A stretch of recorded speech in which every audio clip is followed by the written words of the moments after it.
নমস্কার, আমি দেবলীনা। আমার চ্যানেল সিম্পল লিনাতে আপনাদের আরও একবার স্বাগত জানিয়ে আজকের ব্লগটা শুরু করতে চলেছি।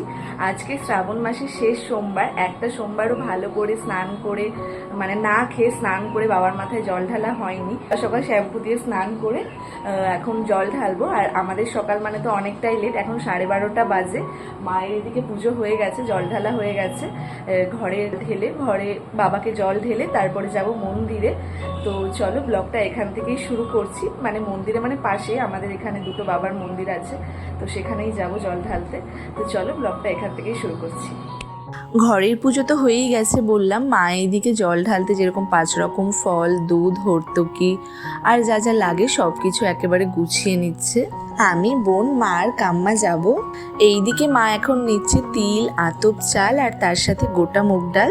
এইদিকে মার সব গোছানো প্রায় হয়েই এসেছে, কাম্মা ওইদিকে রেডি হচ্ছে। আমি আর বুনু এখনো ঘরে বাবার মাথায় জল ঢালিনি, সবে স্নান করে ধোয়া জামা কাপড় পরে এলাম। ঘরে বাবাকে দুধ গঙ্গা দিয়ে তারপরে সবাই মিলে একসাথে বেরোবো।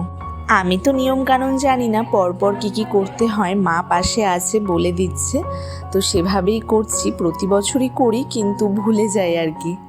আগের সপ্তাহে বাবার মাথায় জল ঢেলেছিলাম বাড়িতেই, মন্দিরে আর যাওয়া হয়নি। আর তাছাড়াও সেদিন আরও যেহেতু লেট করে ঘুম থেকে উঠেছিলাম, তাই খেয়ে স্নান করে তারপরে জল ঢেলেছিলাম।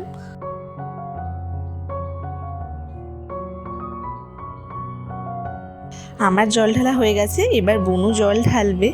যাই বুনুকে একটু রাগিয়ে দিই, বুনুকে রাগাতে ভীষণ মজা লাগে, ওকে না রাগালে যেন আমার ঠিক শান্তি হয় না। আর একটা কথা আপনাদেরকে আমি জিজ্ঞাসা করছি, যে আমি শুনেছি নাকি বিবাহিত মেয়েরা সবুজ কাচের চুড়ি পরে। এবার আমার সন্টুটাও পড়েছে। ওই দেখা, হাতটা দেখা। ওরে বাবারে, তোর কি বিয়ে হয়ে গেছে? প্রণাম করুক একটু ভালো করে, ভালো যেন বর পায় মেয়েটা। তোর কি বিয়ে হয়ে গেছে? বিয়ে কেন হতে হবে? দেখিস তো সবাই পড়ে কিনা। বিবাহিত মেয়েরাই পড়ে না, এমনিও পড়ে। এখন যেহেতু ক্যামেরাটা অন আছে তাই ও রাগটা দেখালো না বা ঝগড়াটা করলো না। আর যদি সেটা না হতো তাহলে সাথে সাথেই ভীষণ রেগে একদম ঝগড়া শুরু করে দিত। এবার সব গুছিয়ে নিয়ে সবাই এক এক করে বেরোচ্ছি। বুনু হাতে নিয়েছে সন্দেশ আর আমি হাতে নিয়েছি ফুল। মা এখানে সব আলাদা আলাদা করে প্যাকেট করে রেখেছে সবার জন্য। এইবার দেখো একজন বেশ রেগে গেছে, ডাকলে আর সাড়াই নিচ্ছে না। এবার আমরা চলে এসেছি মন্দিরে। আমাদের বাড়ি থেকে মন্দিরটা খুবই কাছে। বেশ বেলা হয়ে যাওয়ায় ভিড় এখন একদমই নেই বলা যায়। যারা আমার আগেকার ব্লগ দেখেছো তারা হয়তো এই মন্দিরটা দেখে থাকবে। এখানে আছে বাবা, মা, রাধা গোবিন্দ। চলো তোমাদেরকে একবার দেখিয়ে দিই। ওই সাইডে মনসা দেবী, বজরংবলী আছে, দেখাচ্ছি পরে। সকালবেলা উঠে স্নান করে মন্দিরে এলেই মনটা এত শান্তি লাগে, এটা আমি আগেও বলেছি। এনাদের দর্শন পেলেই মনটা যেন একদম ভালো হয়ে যায়। জায়গাটা যেহেতু ছোট তাই এখানে একসাথে দেওয়াটা একটু সমস্যা। তাছাড়াও সবাই যেহেতু এত জল ঢেলেছে, মেঝেটা পুরো জলে ভরে গেছে। বুনু তো পড়েও যেতে নিচ্ছিল দেখলে।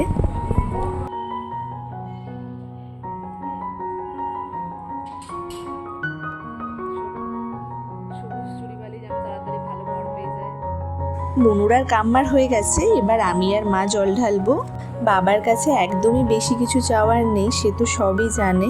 শুধু এটাই চাইবো সবাইকে যেন খুব ভালো রাখে আর সুস্থ রাখে। আর আমি চাই নিজেকে সম্পূর্ণভাবে চেষ্টা করব তোমার কাছে সমর্পণ করে দেওয়ার। আমার জীবনে কোনটা ভালো কোনটা খারাপ সেটা আমার থেকেও ভালো তুমি জানবে, তো তুমি আমাকে সেই পথটাই দেখিও। আমাদের এসে খুব একটা ওয়েট করতে হয়নি, দুজন ছিল। এখন মন্দির একদমই ফাঁকা আছে, আমরা একদম মন ভরে শান্তিতে বাবার মাথায় জল ঢালতে পেরেছি। আমার আর মারও জল ঢালা হয়ে গেছে। তোমাদেরকে বলেছিলাম বজরংবলী আর মনসা দেবীর মন্দিরটা দেখাবো, কিন্তু আজকে এত হনুমান আর কুকুরের অত্যাচার, ওরা এত দৌড়াদৌড়ি করছে, ভয়ে আমরা আর ভিডিও করতেই পারিনি। তারপরে মা আর কাম্মা আমাদের পাড়ার মধ্যে আরও একটা মন্দির আছে, ওখানে গিয়েছিল। বাট আমি আর বুনু আর পারিনি, আজকে এত গরম আর রোদ দিয়ে। মা তাই বললো তোরা যদি না পারিস আর যেতে হবে না, বাবা তো সব জায়গাতেই একই, তাই আমরা আর যাইনি। এবার চলো তোমাদেরকে দেখায় আজকে বাড়িতে কি স্পেশাল মেনু হচ্ছে। আজকে সত্যি ভেরি ভেরি স্পেশাল মেনু আজকে হচ্ছে আমাদের বাড়িতে। মা এখানে ছানাটা চাকতি করে করে রাখছে। আর এইদিকে কাম্মা করছে রান্না। আজকে কাম্মাই রান্নার ডিপার্টমেন্টে আছে। একদিকে হচ্ছে মুগ ডাল আর এইদিকে কাম্মা ছানাগুলো হালকা করে ভেজে নিচ্ছে। পুজোতে ভোগ লাগালে যেমন রান্না হয়, আজকে আমাদের বাড়িতে সেই রকমই শত পদ রান্না হচ্ছে, তাও আবার নিরামিষ আইটেমের ওপর। সেটাই কাম্মাকে বলছিলাম এতক্ষণ। আর আজকে কাম্মা সোয়াবিনটা একটু অন্যরকম স্টাইলেও করছে, কাজু কিশমিশ টক দই অনেক কিছু দিয়ে, তো স্মেলটাও অসাধারণ বেরিয়েছে। আর আজকে আমাদের বাড়িতে লাঞ্চের স্পেশালিটি হলো গোবিন্দভোগ চালের ভাত। সোয়াবিন আর ভাতও হয়ে গেছে, কাম্মা এবার বসিয়েছে ছানার ঝোলটা হবে আর চাটনি হচ্ছে। আর তার আগে কাম্মার বেশিরভাগ রান্নায় সব হয়েই গেছে। আজকের মেনুতে পনিরটা রাখা হয়নি, কারণ আমরা বাড়িতে এত পনির খাই নিরামিষের দিনটায়, তো আজকে আর কারোরই ইচ্ছা করছে না, একটু অন্যরকম কিছু খাবারই খেতে ইচ্ছা করছে, তাই জন্য এই ছানার ঝোলটা করা। এবার ভীষণ খিদে পেয়ে গেছে, ঝটপট খেতে বসি। আর মন্দির থেকে একটু প্রসাদ নিয়ে এসেছিলাম, সেইটাই খেয়েছিলাম দুজনে। আর আজকে আমাদের বাড়ির মেনুতে কি নেই, চাটনি মিষ্টি থেকে শুরু করে সবই আছে, শুধু দইটাই মিস হয়ে গেছে। এবার মা সব কিছু নিয়ে চলে এসেছে টেবিলে, মাকে বলেছি সুন্দর করে সাজিয়ে দিতে। এবার তোমাদেরকে বাড়িতে গোবিন্দভোগ চালের ভাত হওয়ার কারণটা বলি। প্রতিদিন তো আমরা নর্মালি মিনিকেট চালের ভাত খাই, সবাই সেটাই খায়, কেউ তো আর গোবিন্দভোগ চালের ভাত প্রতিদিন খায় না, কিন্তু আজকে যাতে আমাদের মনে হয় মানে একদম প্রসাদ প্রসাদ ফিল হয়, সেই জন্য এই গোবিন্দভোগ চালের ভাত রান্না করা। এইবার মা প্লেটটা সাজাচ্ছে, তারপর তোমাদেরকে দেখাচ্ছি পরপর পরপর কী কী রান্না হয়েছে আজ। প্লেটে আছে গোবিন্দভোগ চালের ভাত, তার সাথে আছে ছানা ভাজা, মিষ্টি কুমড়ো ভাজা, লাউয়ের তরকারি, পাঁচ তরকারি। ছানার ডালনা যেটা করেছে সেটাই ভাজাটা রেখে দিয়েছে, ভাজাটা খেতেও কিন্তু মুখে খুব ভালো লাগে।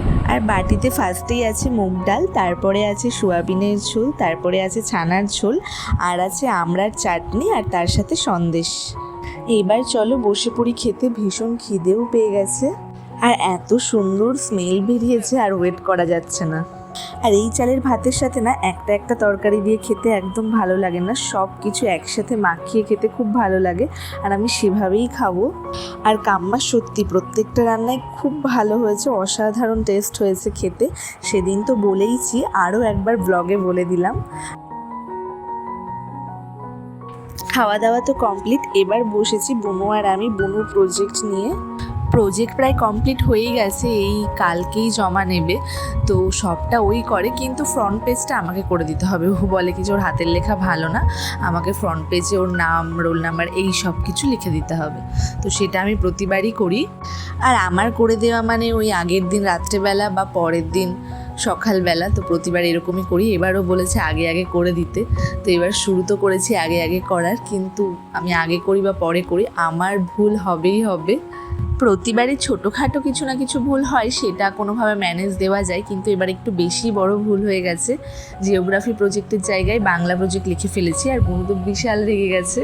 তো সেই জায়গাটাই কোনো রকম কাগজ সাটিয়ে ম্যানেজ করা গেছে, খুব একটা বোঝা যাচ্ছে না। দুজন মিলে প্রচুর খাটাখাটনির পর গিয়েছিলাম একটু ছাদে। বিকালবেলাটা আমি বাড়ি থাকলে ছাদে যাই।